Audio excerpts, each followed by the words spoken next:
ทุกท่านเนาะรวมถึงญาติโยมสื่อมวลชนที่มาร่วมแถลงข่าวถ้าเป็นคำเมืองก็ในขวงแก้วอารามของวัดพระธาตุแสงจันทร์ซึ่งเป็นวัดที่อยู่คู่กับเมืองเชียงใหม่มา600 กว่าปีวัดที่อยู่ข้างหลังเราเนี่ยมันเป็นตัวยืนยันอันหนึ่งว่าทุกอย่างมีการเปลี่ยนแปลงจากการเจริญรุ่งเรืองก็กลับไปสู่ความเสื่อมนะมีเกิดขึ้นมีดำรงอยู่แล้วก็ที่สุดก็จากไปแต่โบราณสถานใน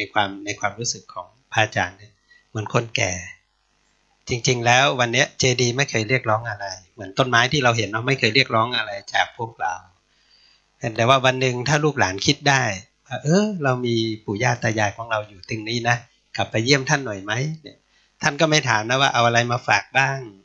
ต้องซื้ออะไรมาให้ต้องพาไปเที่ยวไหนไม่ได้ต้องการแต่ว่าท่านต้องการเพียงแค่ว่าเวลามาเยี่ยมก็กวาดบ้านให้เล็กน้อยหรือว่าจะพาไปตัดผมหน่อยนะถ้ามีพวกหญ้าอะไรขึ้นปกคลุมเพราะฉะนั้นต้นไม้ใหญ่กับพระธาตุเจดีย์ที่เรามองเห็นเนี่ยพระอาจารย์ได้ข้อคิดอันหนึ่งจากการมาดูแลโบราณสถานว่าต้นไม้ที่อยู่ในนี้ต้นใหญ่ๆเนี่ยไม่เคยถามหาปุ๋ยไม่เคยถามหาน้ำไม่เคยถามว่าใครจะต้องมาดูแลท่านอย่างไรแต่ว่าทันทีที่เรามาทำความสะอาดเพียงแค่ให้เราสามารถเข้าไปนั่งได้เข้าไปทำกิจกรรมได้เนี่ยสิ่งที่ท่านให้เราตลอดคือลมเงาเหมือนคนแก่เนาะจริงท่านต้องการแค่นี้เองจากพวกเราก็คิดว่าพระธาตุที่อยู่ข้างหลังเราก็เหมือนกันต้องการแค่ลูกหลานแวะเวียนมาเยี่ยมบ้างเนาะไม่ได้ต้องการการดูแลอะไรมากดังนั้นก็เลยชวนชาวตำบลสุเทพทั้งคณะสงฆ์ทั้งชาวบ้านเนี่ยว่าเรามาช่วยกันทำให้วัดเนี่ยเหมือนปู่ย่าตายายของตำบลเราแวะเวียนมาเยี่ยมท่านบ้างมาดูแลท่านทำให้ท่านมีชีวิตชีวาเพราะจริงๆแล้วท่านให้เรามาโดยตลอดเพียงแต่ว่าท่านไม่ได้เรียกร้องอะไรจากเราแต่เราไม่ต้องรอให้ท่านเรียกร้องเมื่อเรารู้ว่าบรรพชนเราอยู่ตรงนี้มา600 กว่าปีเราก็กลับมาช่วยกันฟื้นฟูแต่เมื่อกี้ได้ยินเรื่องนี่นอกระบบเนาะมีการไกล่เกลี่ยก็ยังคิดว่าพระกู้ได้ไหมเนี่ย จริงยิ่งโยมพี่บอกว่าบะมีหนี้บะมีหน้าเนี่ยก็อยากจะมีเหมือนกัน ลองก็กู้ออมสินกู้ธกสเนาะแล้วเอาวัดพระธาตุแสงจันทร์เข้าธนาคารนะแล้วเราก็มาปรับปรุงดูแลที่นี่แล้วก็เดี๋ยวให้พ่อกำนันรอไกลเกลี่ย ในการดูแลเพราะนั้นเรื่องนี้พระอาจารย์ได้มีข้อคิดอันหนึ่งในทางพระพุทธศาสนาว่าคนเราทุกคนเกิดมาปุ๊บมีหนี้ละนี่เรื่องไม่มีหนี้ไม่มีเพราะนั้นคนไม่เป็นหนี้เนี่ยไม่เคยมีในโลกนี้หนี้อันแรกก็คือพอเราเกิดมาปุ๊บเนี่ยคนที่ให้เลือดเนื้อเรามาคนที่ให้ลมหายใจเรามาถ้าเป็นเจ้าหนี้เรานั่นนี่ตรงนี้ยังไงต้องใช้แล้วเราจะบอกว่าตั้งแต่เกิดมาไม่เคยให้อะไรเลยพ่อแม่ไม่ได้ให้อะไรเราต่อสู้มาด้วยตัวเองทั้งหมดนะชีวิตเนี้ยนะบ้านก็ต่อซื้อเองที่ก็ซื้อเองนะงานนี่เราก็ทำเองมาตั้งแต่ต้นแต่สิ่งที่เราไม่เคยได้จากที่ไหนเลยก็คือชีวิตกับลมหายใจแล้วก็ถ้าถามว่า2 อย่างนี้ราคาแพงไหมเนี่ยขายเท่าไหร่ก็ซื้อนะถ้ามีให้เนาะแล้วถ้าจะต้องรักษามันไว้เนี่ยเท่าไหร่ก็ยอมเหมือนกันนั่นนี่คือสิ่งที่มีค่าที่สุดเพราะนั้นเราเป็นหนี้ตรงนี้อยู่นั้นถามว่าเราจะใช้หนี้นี้อย่างไรมีแต่เรื่องของสัจจะเท่านั้นมีโยมนักธุรกิจคนหนึ่งแกไปเที่ยววัดเนาะพระอาจารย์ฟังแกพูดว่าโยมกว่าจะมาทำธุรกิจได้ใหญ่โตขนาดนี้เริ่มต้นยังไงก็บอกต้องใช้เครดิตเอาสิ่งที่เราจะทำเนี่ยไปเล่าให้เจ้าหนี้เราให้เขาฟังว่าผมกำลังจะทำอะไรแล้วผมต้องการเงินเท่าไหร่แล้วผมจะใช้เวลาเท่าไหร่ผมจะคืนทุนได้ผมต้องมั่นใจว่าผมสามารถใช้หนี้เขาได้และทันทีที่เขาให้ผมยืมสิ่งที่ผมจะต้องทำก็คือผมต้องมีวินัยมีสัจจะในการใช้เงินนั้นเช่นกู้ธกส.บอกว่าจะมาลงทุนทำการค้าอย่าเอาไปแบ่งซื้อรถเด็ดขาดแล้วได้เงินก้อนใหญ่เลยแบ่งอันหนึ่งไปดาวน์รถแบ่งอันหนึ่งไปดาวน์บ้านเสร็จเลยแทนที่จะใช้หนี้ธกส.อันเดียวเราเพิ่มหนี้3ที่สิ้นเดือนมาปุ๊บต้องใช้หนี้รถต้องใช้หนี้บ้านใช้หนี้ธกส.ไม่ทันเขาบอกใครทำแบบนี้เจ๊งทุกรายต้องสัจจะเรื่องไหนเรื่องนั้นเพราะนั้นพอฟังเมื่อกี้เนาะ ข้อคิดในทางพุทธศาสนาก็คือมีวินัยในการใช้เงิน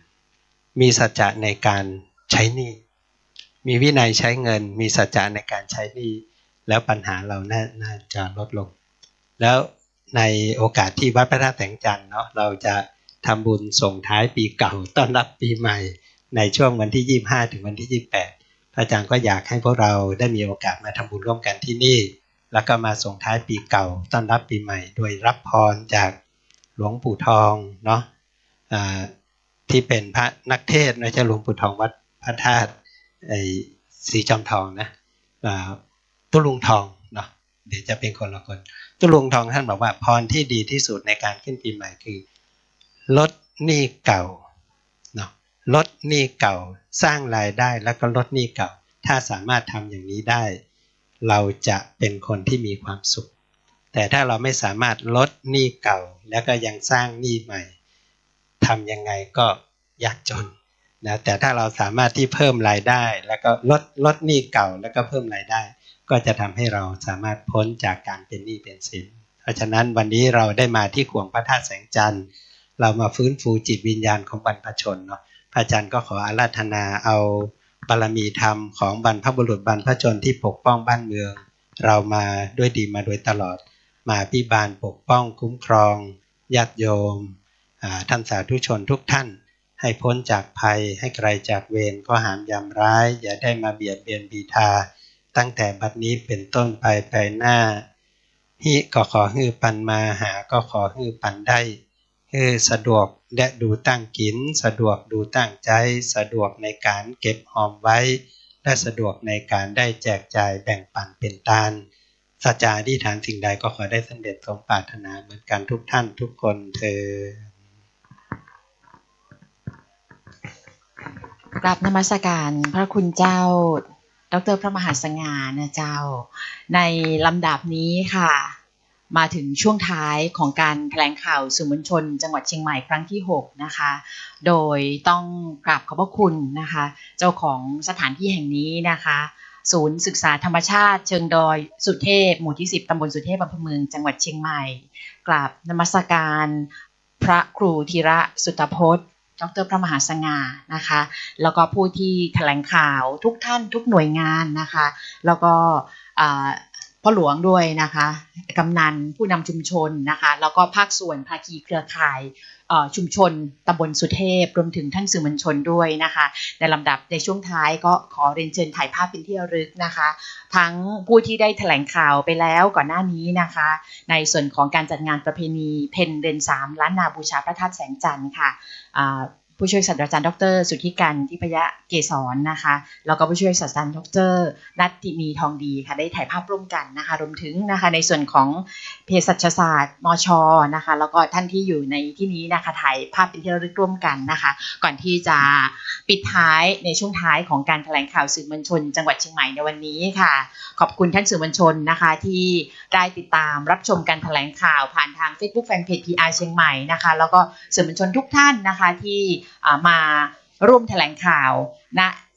ที่วัดพระธาตุแสงจันทร์ในวันนี้นะคะสำหรับกิจกรรมที่เราจะจัดขึ้นในช่วงปลายเดือนธันวาคมค่ะก็ขอให้ท่านสื่อมวลชนนะคะได้ประชาสัมพันธ์ข้อมูลข่าวสารต่างๆเพื่อให้เกิดประโยชน์กับพี่น้องประชาชนด้วยนะคะขอบพระคุณทุกท่านนะคะขอ